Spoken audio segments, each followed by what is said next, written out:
My name is Syra Levinson, and I have two long titles, which I'll try to say quickly. One is Curator of Education and Academic Outreach at the Yale Center for British Art, and I'm also Co-Executive Secretary of the Yale-Smithsonian Partnership for Research and Public Engagement. So I warned you. And you are witnessing our inaugural event that kicks off this partnership as a public entity, and so we're so grateful and excited to share this amazing opportunity with you today. I'm going to just introduce you a little bit to this broader context, and then my colleague and conspirator, David Blight, is going to introduce our speaker. So as I said, and as you know, we'll be hearing today from Lonnie Bunch, who's director of the National Museum for African American History and Culture, to our audience here at Yale, although many of you know him and of him already. I wanted to begin by just reading two lines from the mission statement for this new museum to place a context around our conversation this afternoon.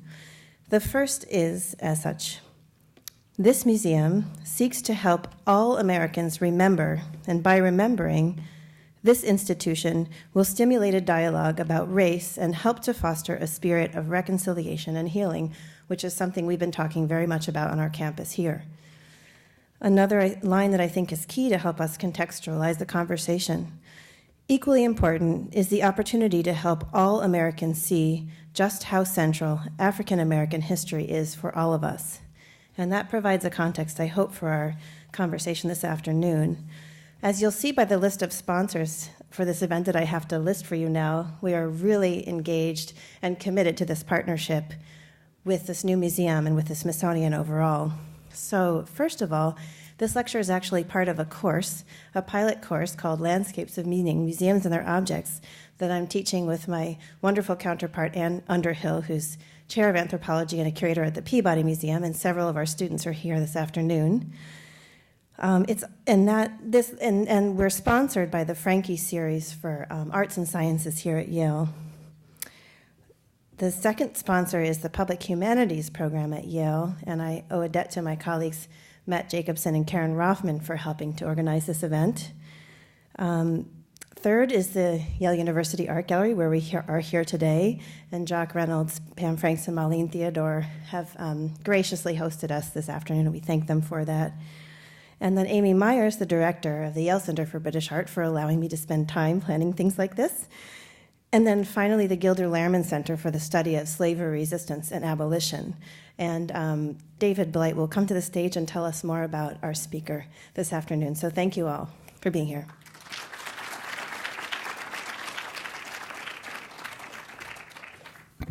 Thanks, Syra, and my thanks, too, to the magnificent Yale Art Gallery for letting us use this beautiful room.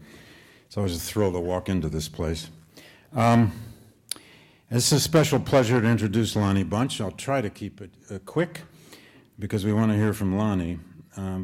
Some 25 years ago, roughly, it's a scary number, Lonnie was one of the two key people who pulled me into public history. The other was Jim Horton, our dear friend.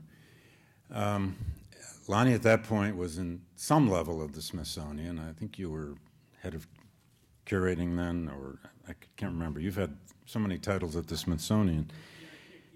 You can't keep a job, right. And I've thanked him ever since, although I was one of those scholars who had to kind of be brought kicking and screaming into public history because we weren't trained to do it, and we didn't always know what we were doing. Lonnie Bunch was educated undergraduate and graduate degrees at American University. He's a native of Newark, New Jersey, which I know is important to him and would want you to know that. He took a first job. He first took academic teaching jobs at places like UMass and I think American U as well. His first curating job, I believe, was in Los Angeles at the Afro-American Museum, which probably was the first of its kind in Los Angeles in the 80s. In the 90s, he started working at the Smithsonian, first at Air and Space, I think, right, briefly, and then at the Museum of American History at the Smithsonian in various levels of positions. He left there in 2001 and became director of the Chicago Historical Society for about 4 or 5 years, where he did some revolutionary exhibitions for Chicago. He's held other kinds of academic teaching posts part-time along the way. He manages somehow to write books in this process of running a great museum. He's published a book called Call the Last Dream Back, Race, History, and Museums, which came out in 2010.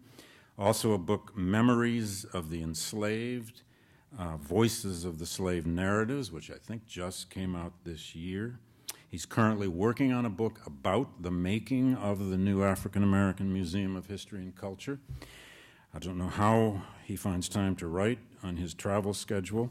Lonnie's travel schedule across the globe representing this museum, the Smithsonian, and this story, I think measures up with the U.S. Secretary of State. If you just listen to the places he goes and where he's come from last week and this week and in between.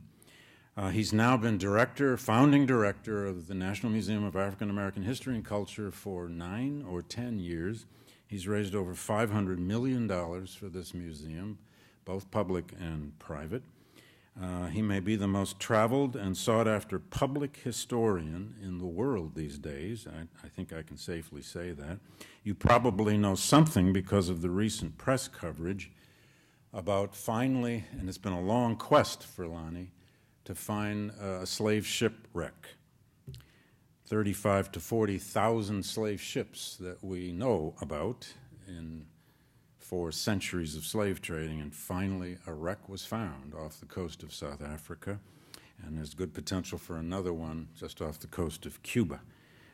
But they have found one, and it will be part of the exhibition. He has compiled a stunning collection of artifacts. He was just telling the story about everywhere he goes now somebody comes up to want to give him something from the family or from somewhere. And then when starting out on this project, it was always Lonnie going to people begging for stuff. Now the stuff just kind of shows up. Anyway, one last little anecdote. Lonnie can't stay overnight. It's too bad. We don't get you for the whole evening, because he has to be back tomorrow because the Speaker of the House, Paul Ryan, invited him to a celebration of the passage of the 13th Amendment. So Lonnie has to be there to make sure the Republicans don't repeal the 13th Amendment. Lonnie Bunch, welcome to Yale.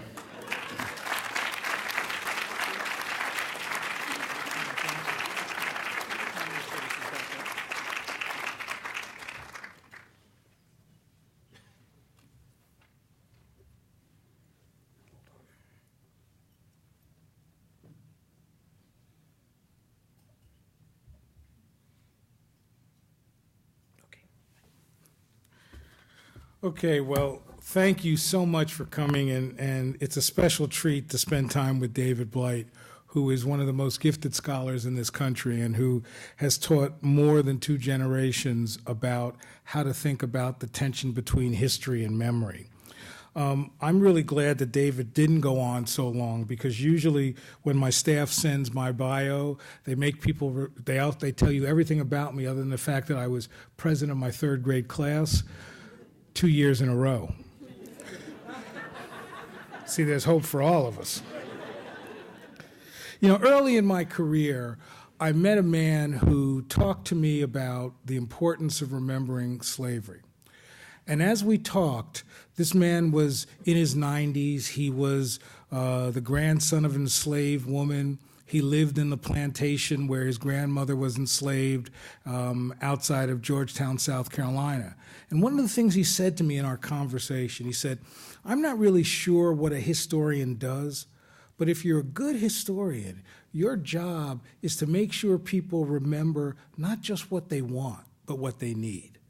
And in many ways, the struggle to help Americans remember not just what they want, but what they needed about the African American experience has been a 100-year struggle.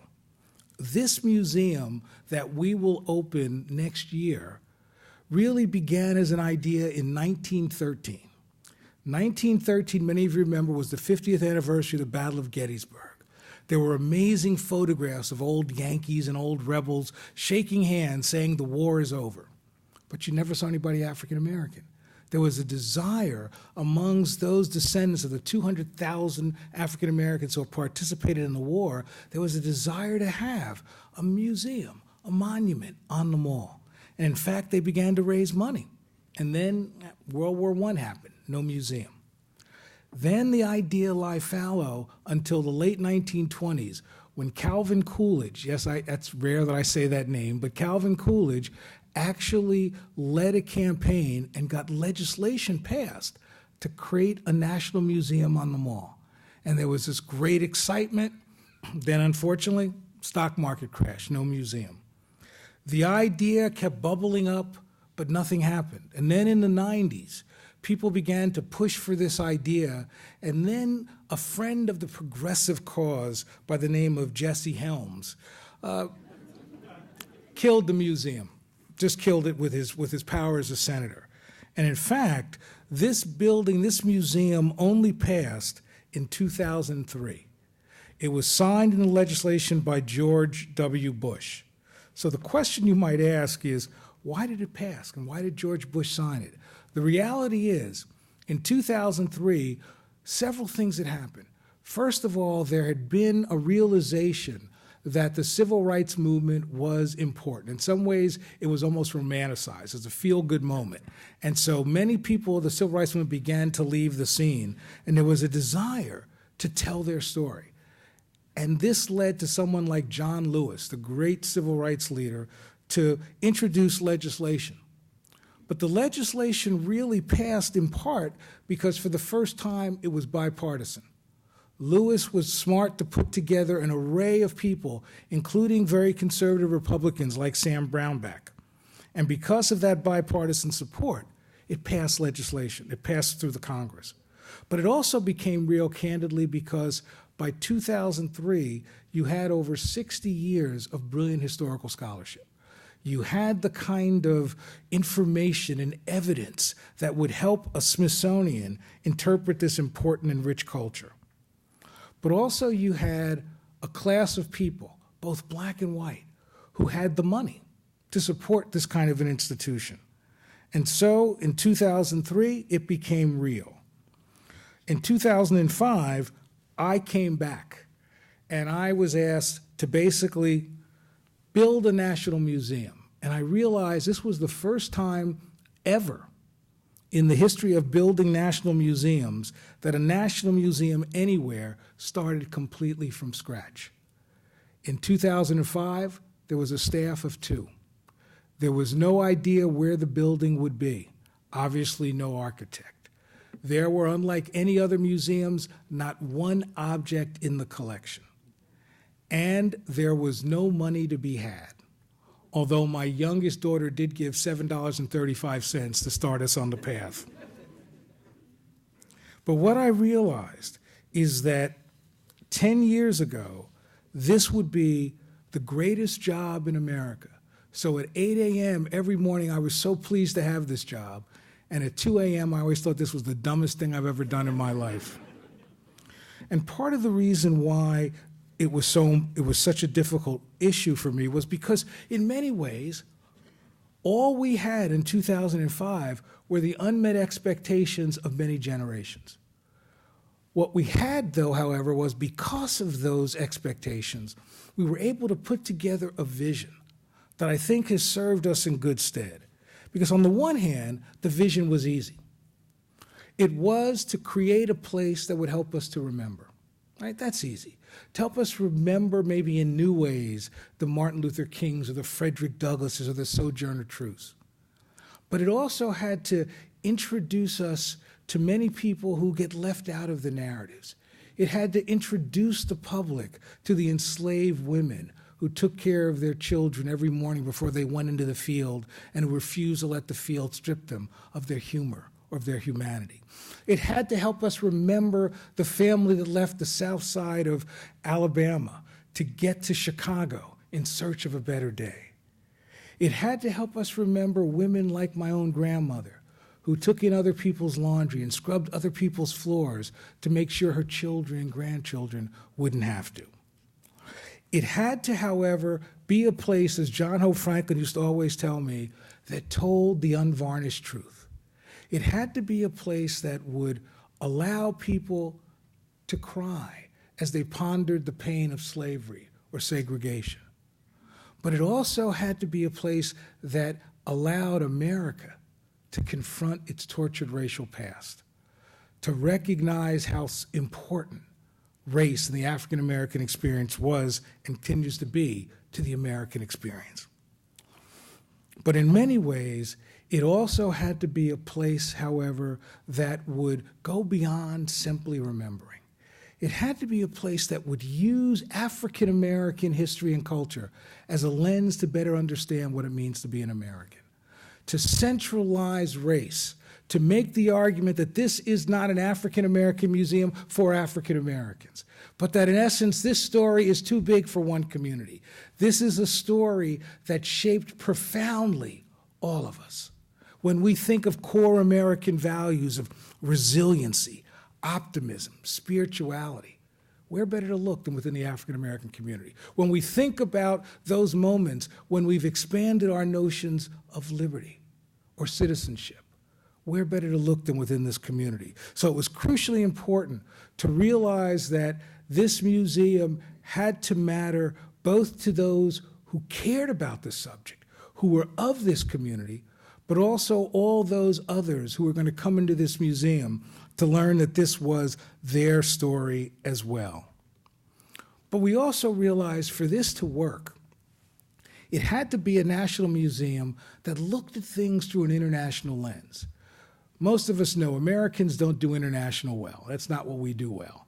And that the goal was to help people recognize how we have always been shaped by global considerations and how the African American experience in some ways is the way so many people around the world come to America. It really was brought home to me when I was up in Lapland. It has to do with fourth grade geography. I won't bore you with the details, but the reality is I'm in the middle of nowhere, and I'm talking to a local elder, and we're sitting under this, as he said, a reindeer tent, a reindeer skin tent. And he said to me through the translator, I've got two questions. First question, are you an American?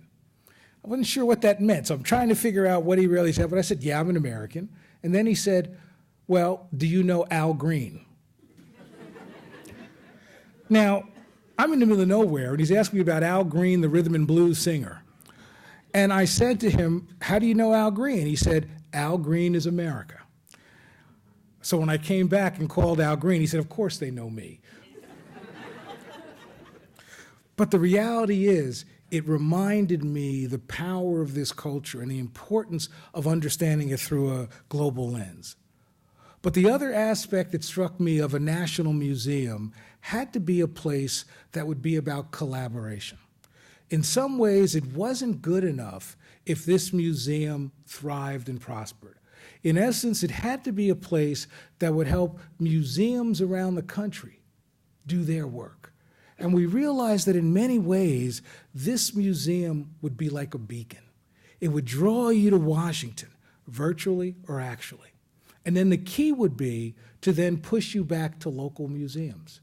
So imagine you come to see an exhibition that looks at the migration of African Americans from the South to the North. And then we say, go see how the DuSable Museum in Chicago does that. How does the Louisiana State Museum raise that? So the goal for us was to make sure that not just be concerned about the Smithsonian, but to be sure that the work we do really helps all these institutions. And so, as we began to go on this journey, I realized that there were an amazing challenges that we'd have to face. And I want to share with you just some of those challenges and how we've wrestled with them. It has been, David, 10 years, 3 months, and 37 days, okay? And this has been an amazing endeavor, partly because of the challenges. One of the first challenges was simple. The conceptual challenges were enormous. I mean, think about it. On the one hand, they say to you, you can do anything you want about African American culture. And then they say, but also you have no collections. So how do you figure out what this is? And you begin to think about some really interesting questions. First of all, you realize that because of the burgeoning scholarship of African American history, no matter what you do, you're not going to be able to tell the whole story. You realize that the real question is, how can you be comprehensive without trying to be encyclopedic? But then it gets to really fundamental questions, like, what's the role of national museum in a transnational age? Or what's the role of Africa in an African American museum? Can a museum really be a place that helps people find truth, reconciliation, and healing? Can a museum that looks at the African American experience historically, can it be a museum that is as much about today and tomorrow as it is about yesterday? Ultimately, the question really was, out of all the stories you can tell, how do you figure out what stories you can tell? At a museum, you might have 8 permanent galleries. So what are all the stories? And the way we began to address this is the first 2 years, all I did was do focus groups and surveys and put together volumes of data of what people said they want and what people said they didn't want. And then I married that with conversations with the best scholars. David hosted us here many years ago where I brought the curators up and we began to talk about what are the issues from a scholarly point of view and tried to marry then what the public said it wants, what the scholars say we should do, with the realities of working in a museum.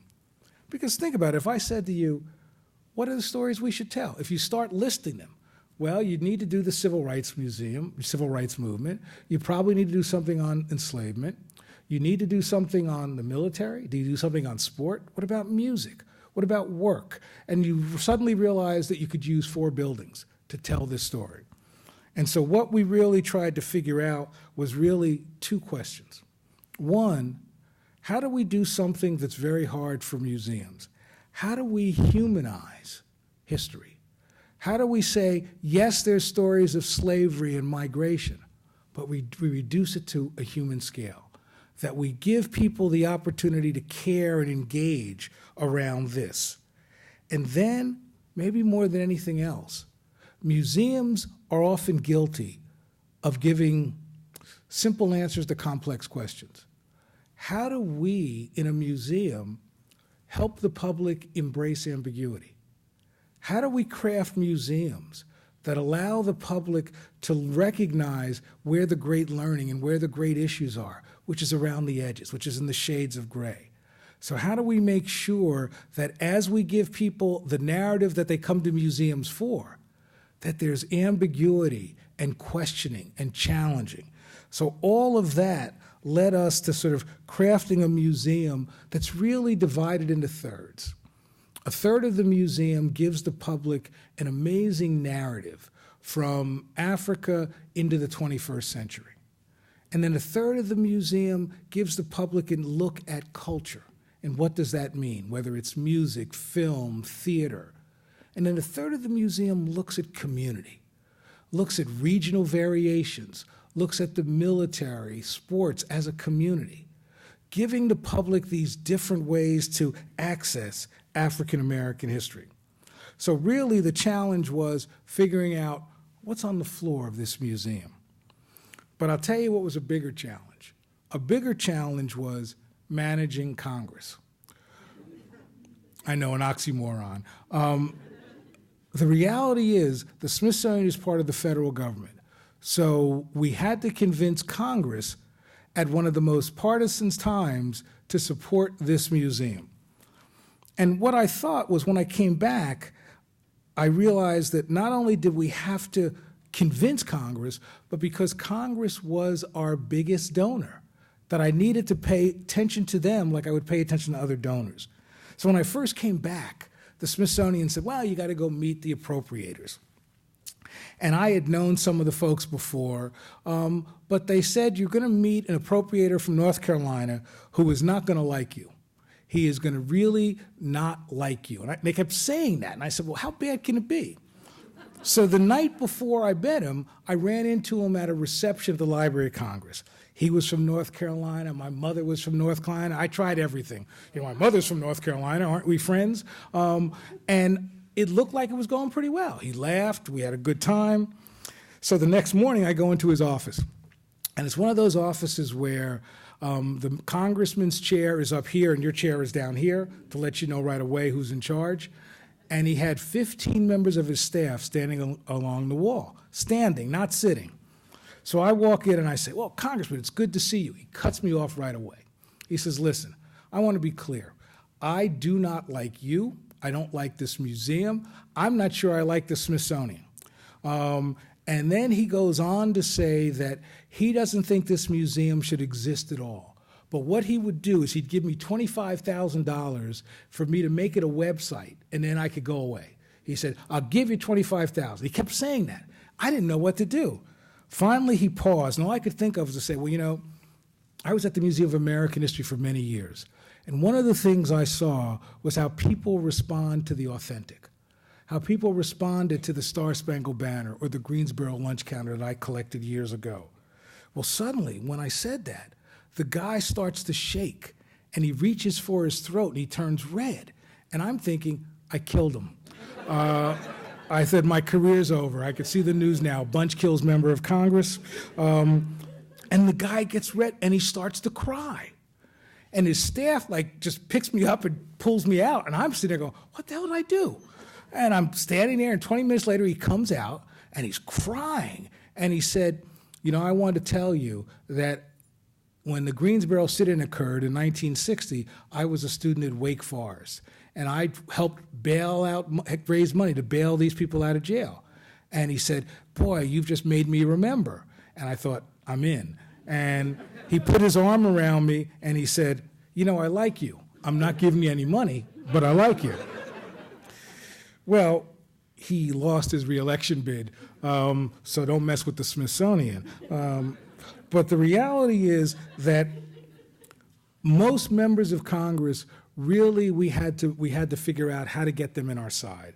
And what I realized after all these years of working at the Smithsonian was what I really needed was you're not going to manage Congress, but what you can do is get 30 angels.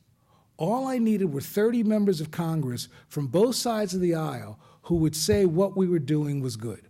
Because you don't need to win in Congress, all you need is a tie. And it didn't hurt that one of the new senators was a friend of mine from Chicago, some guy named Obama. And so we began to immediately put together 30 angels because I knew that at some point Congress was going to come down on what we were trying to do and that we needed those 30 angels. And in many ways, it is those 30 angels that has protected this museum as we've moved forward. And in some ways, we've become one of the few bipartisan efforts in Washington during the last decade, that not only did we go from a staff of 2 to now a staff of 200, not only did we go from not having any site to having one of the best sites in Washington next to the Washington Monument, not only did we go with not having any collections, but we've now collected 40,000 objects, in part thanks to the support from Congress. So in some ways, maybe my biggest job was managing Congress, or at least finding a tie with Congress. But I tell you, I think the thing that worried me the most was managing public expectations, because they ran the gamut. Very early in my tenure there, I received a letter that began, "Dear left-wing historian." So even I knew that wasn't a fan letter. But it was a really thoughtful letter, I thought. The person went on to say, what happened to the Smithsonian of my youth? It used to be a place that celebrated America. It was a place that pointed us with pride towards our accomplishments. And now money is going to be wasted on a museum that you're building, a museum that reminds us of bad times, as he put it. And then he said a line I thought was really so powerful. He said, after all, don't you know that America's greatest strength is its ability to forget? So I was out of a job, I guess. But what I was struck by is that he went on and on about how people like me shouldn't be hired, this museum shouldn't be built. But I must admit, he threw me off because at the end he signed it, "Best wishes for your continued success." So the reality is that the challenge is really balancing the different expectations of what this museum would be. And they ran the gamut. I would get calls and letters from African Americans who said to me, "This has to be a Holocaust museum. Make this the story of what they did to us. We want everybody to cry like it's a Holocaust." The other day, shortly after we did a big event, a big program, I was walking back to the museum, and an elderly African-American woman came up to me and said, "I'm very proud of you." And she gave me a hug, and then she whispered in my ear, "But don't talk about slavery." So in many ways, there are interesting challenges about what different communities thought this museum should be. I had people on my board who thought the museum only should talk about the continental United States. Don't talk about Africa, that this is really about what happened within our borders. But I guess for me, what was really one of the most powerful things that helped me think about this was the real challenge in terms of public expectation was that we had to do something that the Holocaust Museum didn't have to do. In many ways, the bad guys in the Holocaust Museum weren't American. And the challenge here was to figure out how do we help America wrestle with its own culpability. Not that this is about guilt and finger pointing, but it's about unvarnished truth and reality. And so one of the things we had to do was work with educational psychologists and educators to think about how do we interpret the past in a way that is candid and clear, but that also allows people to begin to understand their role, their culpability. And I think in some ways, the challenge for us was really to use scholarship to help us negotiate the conflicting notions of what this story is. And what we realized, maybe more than anything else, I was talking to David about this earlier, no matter what we do, we're going to be criticized. No matter what interpretations, what frameworks we do. But the reality is, if we can find that right tension between public knowledge and needs and scholarly expectations, I think in many ways we'll be where we need to be as a museum. The challenge will be when people come and walk through the doors. But for now, I feel very confident that we've begun to handle and address an institution that allows us to navigate, sometimes nimbly, but navigate those different notions of what this museum should be. In some ways, I would argue that the three greatest challenges we had were finding the staff, building the building, finding the collections. And in some ways, finding the staff was the thing that surprised me the most. Because imagine going from a staff of 2 to a staff of 200. What are the challenges you have to do in terms of making sure everybody buys into the vision you have? But it was also the problem of a startup, that so many people wanted jobs, and not everybody was suited for the jobs we had. I remember very early getting a call from a woman who said that she wanted me to hire her daughter. And I said, "But we're not hiring for the job that your daughter does." This woman said to me, "Well, Lonnie, don't you know who I am?" "Nope. I was in your 5th grade class." So I'm thinking, Joanne, 5th grade. I didn't like her in 5th grade, so I can forget that. But the notion of people wanting jobs was really been the sort of number one thing that has really hit us time and time again. Partly because of the challenge of doing this job, you had to find people who were comfortable with the marathon, who were comfortable with risk, who were comfortable with the pressure that comes from this kind of visibility. And not everybody can do that. I once hired a woman to run some of my educational programs, and I said to her, "I want you to be as creative as possible. Tell me what education and history should look like on the web. Just think as creatively as you could." She came back with a lesson plan to tell the story of the Civil War. And what I realized is that for a lot of people, this was such a grand challenge. The key was to reduce it to something they understood. And so the challenge of leadership has really been to continue to push staff to not settle into their comfort zone, to recognize you're only going to get one chance to build a national museum, so let's take all the risks that we can now. And I'm really pleased that we now are up to a staff of 200. And we have the second largest budget of any museum in the Smithsonian, second only to the Natural History Museum. That's upset a bunch of museums, but hey, we're doing okay. I also think that for me, one of the big challenges was really building the collection. After all, when you start from scratch, you've really got a couple of options. Many people from different museums called and said, well, are you going to come and take collections you brought into the Museum of American History or take collections from the Smithsonian Art Museum? And our decision was simple. We did not want to take anything from any other museum. We did not want to create the notion that all things African American were in one place. And that the goal was to recognize that if we did this right, the Smithsonian would be this amazing institution with different portals into what it means to be an American. You can go into that portal through the American History Museum or the Smithsonian Art Museum or the Air and Space Museum or our museum. But the goal was to recognize that we needed to make sure that all those institutions continued to wrestle with race as well. But it meant that we had to then find collections. And the concern was, were they out there? Because we couldn't afford to buy everything, and we didn't know if it existed. So we came up with a simple notion. The notion was that all of the 20th century and most of the 19th century, and occasionally pieces from the 18th century, were still in the basements, trunks, and attics of people's homes. So we basically stole the idea from Antique Roadshow, and we created a program called Saving African American Treasures, where we went around the country. We would go into a community, and we weren't trying to evaluate what you had or to actually collect it.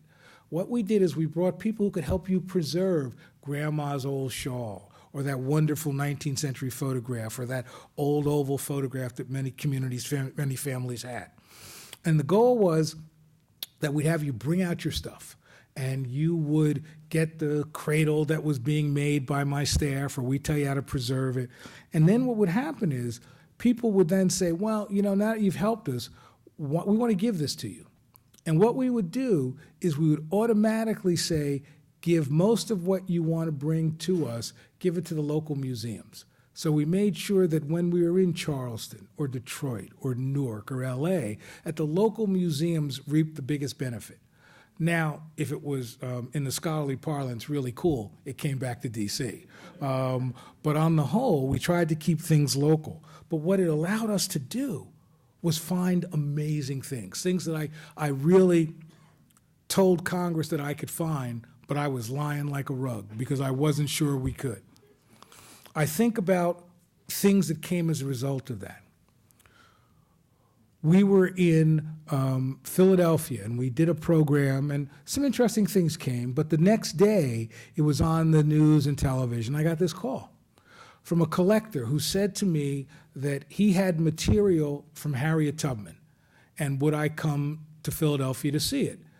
Now, I'm a 19th century historian. I knew there wasn't anything on Harriet Tubman, and he kept saying, come to Philadelphia. And I thought, geez, well, at least I get a Philadelphia cheesesteak out of the deal. So you go to Philadelphia, right?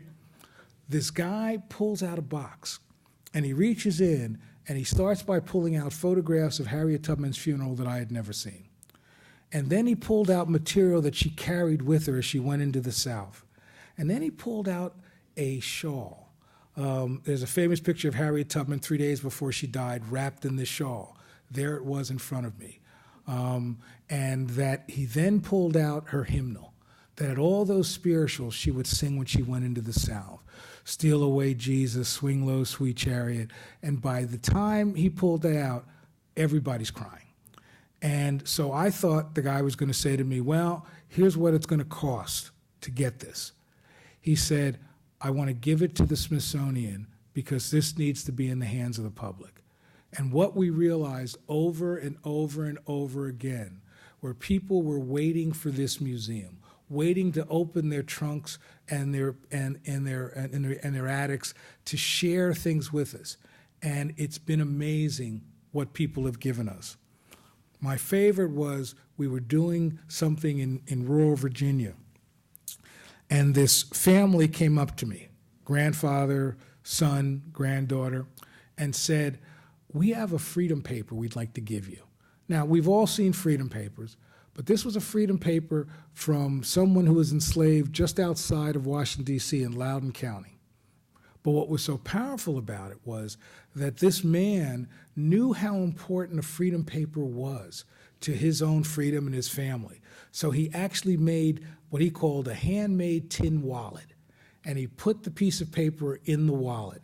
And the family talked about how every morning before he went out, he put the paper in the wallet to make sure it would never be damaged or destroyed. And they gave us that tin wallet with the freedom paper.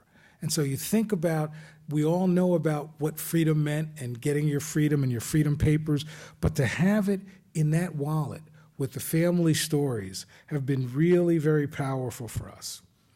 And I guess the last thing I will say in terms of the way these collections have come is often when we do programs like this, people have come up to me. Not too long ago, after a talk, a woman came up to me and said that she had left Brandeis University in 1963 to go south, to work in the freedom movement. And she was in Birmingham when the 16th Street Baptist Church was bombed. In her bag, she had glass shards from the 16th Street Baptist Church from the stained glass windows. So to be able, again, to find this kind of material has been really very, very powerful. And then because people have heard about it, then people have begun to call us. I got a call from Chuck Berry, the musician, who said, "Listen, I hear you're looking for stuff. I got great stuff," that's his word. And he said, "I've got the guitar that I wrote Maybelline on, but you know what? I don't want to give you the guitar unless you also take my candy apple red Cadillac." He had a 1957 Cadillac. Now, all I wanted was the guitar. But he said, no Cadillac, no guitar. So I thought, okay, I can interpret the guitar, but I'm not sure I could tell the stories about that Cadillac. But so I sent a young staffer out to take a look and thought the deal was done. And Chuck Berry said, "You know, I've changed my mind. I'm not going to give you anything unless you sit down and have lunch with me." So this poor kid, said, "Sure, I'll have lunch with you." Well, Chuck Berry brought out 15 ice cream sandwiches and said, "Eat them. If you eat all 15, you can have the car and the guitar." This poor kid called up and said, "What do I do?" I said, "Chew." "What, are you kidding me?" Which he did. So we have the guitar and the car. Oh, Chuck Berry, I could tell you more of those stories. But I guess in many ways, the best way to think about this is that going from no collections to 40,000 objects. When the museum opens, there'll probably be about 5,000 objects on display and another 15,000 available online. And I'm really very pleased at what we've been able to find. And as David said, one of the most important things for me was to find things that really would make a national museum sing. And part of that was, for me, was finding something from the slave trade. And so the work we did to map the ocean floor, to create collaborations, to train people how to be underwater archaeologists, all came to fruition when we found that slave ship off the coast of South Africa that had left Mozambique. But to me, the story about it that was so powerful was when I'm in Mozambique, the Makua people, who were the people that were taken as enslaved, the chief of the Makua people came to me and he said, "I want to give you soil from the spot where our people were sold. And I want you to take that soil and sprinkle it over the wreck, the site of the wreck in South Africa." It was very moving, very powerful. The day we were going to go out to the wreck and have the ceremony was a horrible day. The weather was so bad. It must have been almost like the day the ship sank. The water, the waves were pushing you towards the coast, the rocks, the wind, the rain. We couldn't even get our boats out. So I asked some of my divers to swim out as close to the boat as they could and then sprinkle the soil. When they did that, after struggling for almost 20 minutes to get out there, when they did that, the moment they sprinkled the soil, the sun came out. The rain stopped. The wind stopped. And all I could think of was that chief who said to me, "You may think this is your idea, but this is the idea of your ancestors." And at that point, I realized, don't mess with ancestors, because if they could make that rain stop, they can do anything. And so in some ways, the challenge for me of both really building a collection, but building a collection with meaning, building a collection with these stories. And what I've told the staff is, because we're so new and we remember these stories, I want these stories to be part of the interpretation of the artifacts, whether online or actually, so people understand how we get this. But if you had to say to me, what was the number one question that I was asked every day since I took this job? It was, what's the building going to look like? And so the challenge of building the building, of finding the architect, was really the greatest challenge, I think, of this entire project. In part because the building is built on one of the most prime spots of the Smithsonian, right? Right next to the Washington Monument. What I think was so powerful is everybody said, so, is the building going to look African American? I didn't know what that meant. If this was the early 20th century, you might say, okay, the majority of African Americans lived in the South, maybe the building had a Southern motif. But I didn't have any idea. But unfortunately or fortunately, so many architects began to call and send material to me even before we began the process. I received a packet of 150 drawings of the building from an architect who said, I will donate my time to build this building. So I looked at his package. His design was the building in the shape of a Black Power fist. Now, there are many things I could do, but I'm not sure I could get that next to the Washington Monument through Congress. I don't think so. But 150 pages was well designed. I was pretty impressed. I also had an architect who said that this building shouldn't obscure our view of the Washington Monument. So in honor of the 19th century, let's make it underground like the Underground Railroad. Oh, it goes on. But when we decided to build this building and look for an architect, we created an international competition, which is something the Smithsonian has never done. We had 72 architectural teams from around the world. So then there were fundamental questions. Did the architect have to be African American? Did the architect have to be American? What kind of group do you put together to help you choose this architect? How do you make sure you don't make that mistake of choosing the wrong architect? So what we did is we had each of the architects, we whittled them down to 6 teams, we had them build models, and then I had them come make presentations. And to be honest, I'm going to show you the architects that were the architectural model that we chose. But the reality is this was my second choice. My first choice was an amazing architect from Israel, Moshe Safdie, who had this amazing design. But as part of the conversation, I said, so if we're going to do this, it's like being in marriage. We're going to be together for 10 years.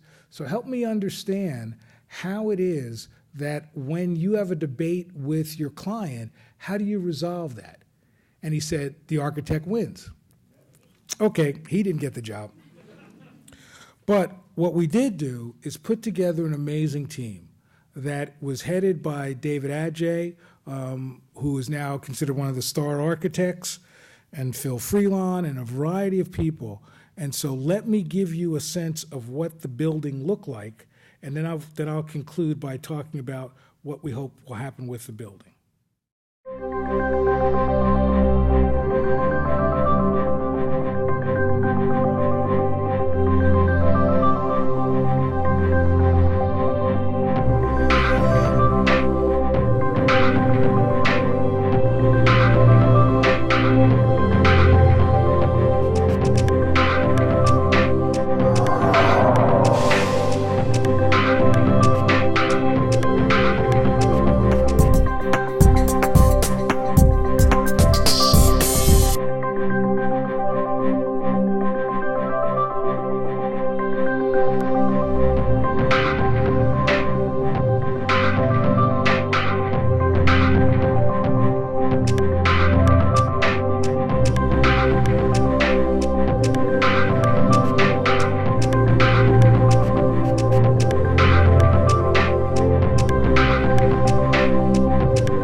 So two things I want to say about the building.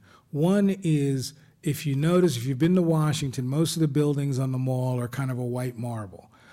I wanted a building that reminded us that there's always been a dark presence in America that often was overlooked. But secondly, there's a filigree, a pattern around the entire building. And that pattern was taken from the work of enslaved craft people in Charleston and New Orleans who did all that amazing iron work and the wonderful screens. So in a way, the building is simply a homage to the fact that so much of our history is hidden in plain sight. And the building is now complete, and we will actually open the building in the fall of 2016. But ultimately, when I look at what we try to do at the National Museum, I realize that our challenge was to build a museum that mattered. This will be the first green museum on the mall. But it also has to be a museum that will help make America better. And it's funny, a while ago I got a question from a reporter who said, well, what happens if you'd failed? And it never even crossed my mind, because I knew David would let me sleep on his floor if it did. But I realized it couldn't fail because of what happened to me. Normally when I travel, especially when I'm flying, I have one simple rule. I don't get on an airplane unless my shoes are shined. It's my one fear. And so it means that I know every shoe shine guy in airports around the country. You name it, I know where they are. And normally when I go into a town, I spend 2 or 3 days being very visible on TV, et cetera. And so I was coming back from Austin, flying through Dallas. And when I got to Dallas, I went to look to get my shoes shined. It was an elderly African-American man. He shines my shoes. He starts to shine my shoes, and he looks up and he says, "Are you that museum guy from Washington?" I said, "Yeah." He said, "Nothing else." I thought, great, that shows how exciting museums are. And he basically shined the rest of my shoes, and I paid him $8. He said to me, "Keep the money for the museum." Now, I got to be honest, it's a shoe shine guy. So I pushed the money back. And he said to me, "Don't be disrespectful. Don't you realize that I'm not sure what is in a museum, but this museum may be the only place where my grandchildren get to know what life did to me and what I did to life." So that's why I know this museum will be successful, because the goal of the museum is to make America better. It's a museum that should remind us of where we once were. It should help us wrestle with where we are today, but maybe, just maybe, it could also point us towards what we should become. Thank you.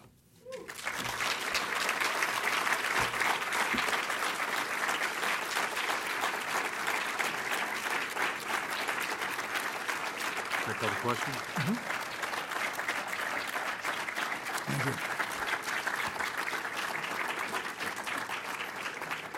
If there are any questions, I can answer them. My Giants stink and my Yankees are not doing too well. Other than that, I can answer any other question. Yes? What will happen at the Museum of American History now? Will there be any partnering with the museum? Well, as I said, the goal is that each of the museums is a different way into this story. And so for me, it's very simple to partner with American History since I worked there for 14 years. So the goal is that we meet periodically to look at what are collaborative programs we do together, what are exhibitions we do. So the reality is that we will all work together effectively. And so I think that since we're right across the street from each other, that'll make it easier for us to do good collaborations. And even before we opened, I took a space in the Museum of American History. So we do exhibitions there now. So we've already developed a track record and a process of how we work together. Yes, sir. Yes, my question is indirectly related to the museum, but 2019 will be the 400th anniversary of the first Africans brought to America enslaved. I was wondering how you think the nation should observe that time, and 2019 will be the 400th anniversary. Well, it's the 400th anniversary of those brought to Jamestown. They were enslaved, brought to other parts that are now the United States earlier, the the folks that were now Mexico and California. But I think the reality is that the opportunity for us is to use all of these moments as the way to centralize the story of enslavement, as a way to sort of both commemorate, find sorrow, but also find the strength that is in the community of these people who survived that institution. And I think if we could find ways to remember their strengths, I think if we can also find ways to help Americans recognize that slavery was not simply a black story, but a story that shaped our economic growth, capitalism, it shaped our politics, it shaped our foreign policy. So I think the notion of recentering the African American experience through these moments of commemorating enslavement, I think is really what I'd like to see happen.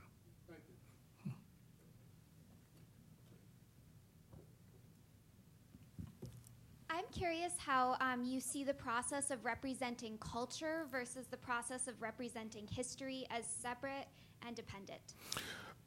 Well, basically, as you would know in a museum, on the one hand, there are many moments where all of this will be integrated throughout all the exhibitions. I thought it was also crucially important to pull out culture so we could really look at the whole questions of cultural production, the questions of kind of cultural adaptation. And so it was really an opportunity to allow the curators to go more deeply by looking at the varieties of cultural experiences. So one of the things we have is an exhibition that really just looks at the sort of role that the creation of culture has played in creating communities. And so the goal for me is to give the public an opportunity to understand that there's more behind it than looking at a creative piece of art or listening to wonderful music, but that there are real issues behind that we can help the public understand. And you can change the music, right? Well, no, yeah, of course we can. Yes. When traveling around the United States trying to find pieces for the museum, how did you ensure that those pieces were authentic, or did the individual meaning ultimately dominate art? No, one of the joys of the Smithsonian is we have the balance between historical scholarship, archival research, and scientific research. So we were often given things that we would then do the research on, and they weren't authentic. A lot of material from slavery was really not from the 19th century, and we had the scientists to prove it. We also had people who gave us things like somebody brought us Jackie Robinson's rookie ring from 1947, the year he integrated baseball. There was no rookie ring in 1947. So there were ways that we were able to sort of do the research to make sure that we are accurate. The best example of that was really the fact that one of the great objects we have is Nat Turner's Bible. That I gave a talk and I was on National Public Radio and a woman called and said she had Nat Turner's Bible. And if you may know, when Nat Turner was captured, he had a sword and a Bible. And the Bible was given to the Francis family, one of the families that had lost large numbers of people during the insurrection. And the family kept the Bible, and what they would do is every year on the anniversary of the insurrection, Nat Turner was motivated by Revelations. So on the anniversary, they would take a page from Revelations and burn it. The woman called and said, "We've got this, I want it out of my house." We did the research based on not only what she said, but the fact that the Bible came from the American Missionary Association in 1818. We found some 1870s photographs of the Bible, and we could match the watermarking. So we would do all of that kind of detail to make sure that we've got what we think it really was. Okay, so how many more questions, David? You're the boss. Yeah. Two more. Your call back the dream sounds great, and you obviously have seen tons of places. 30 years ago, you could probably count on one hand the number of museums that dealt with African American subject matter. There are a lot now. Could you identify a couple that have really inspired you?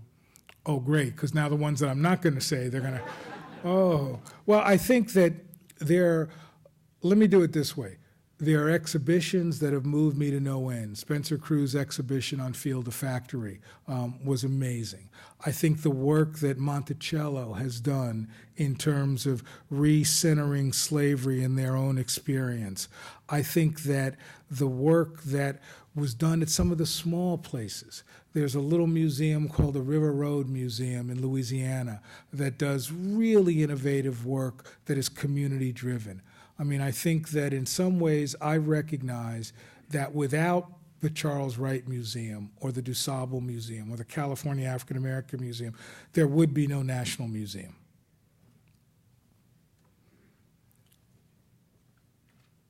Thank you so much. As we sit in the art gallery, I wanted to ask about the role of the fine arts specifically and how it's integrated, whether chronologically or thematically, and if you're thinking about it in relationship to, I guess, the more historical exhibition spaces, like would there be contemporary art compared with some of the artifacts that we find throughout? I think that this is the Philistine talking, so I've got good art curators who can do this much better than I, but the reality is what I wanted to do was two things.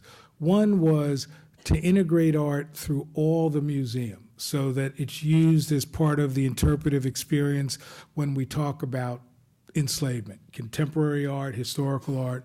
But we also realized that we needed to put together a fine art gallery.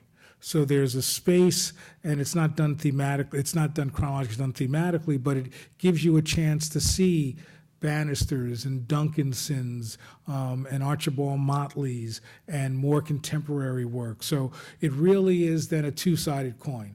One side to integrate it where it illuminates, raises the issues that we want within the historical framework, and then the second is as its own piece as a fine art gallery that may be the only place at the Smithsonian that you can see the sweep of this creativity. Okay, David, so I do one more because you're sure, all right, one more. I'm pretty loud, Okay, I'll leave that alone. But growing up, going to these museums, like I didn't always connect, and now as an adult, I've had that chance to really have this sort of awakening. So I'm wondering in what way, when you were collecting pieces, what was the visceral connection that you saw for people? It sounds like you got people onto the museum, and what are you going to create for that? How will you create that in the museum? And is the Freedmen's Bureau project a part of that at all? Mm-hmm.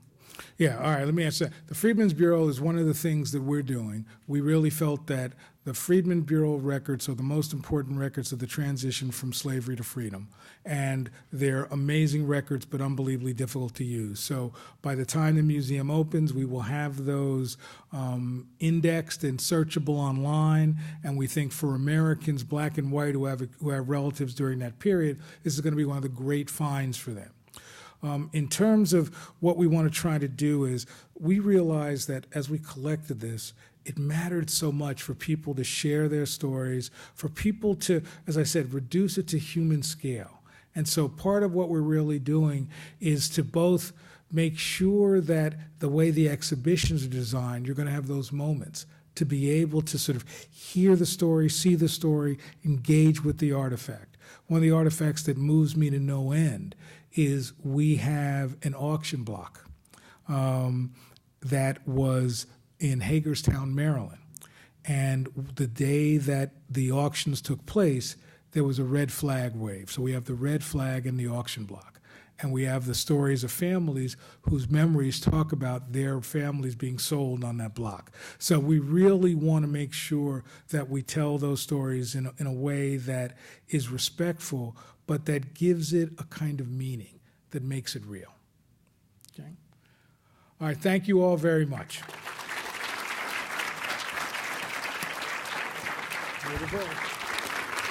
Thank you, Lonnie.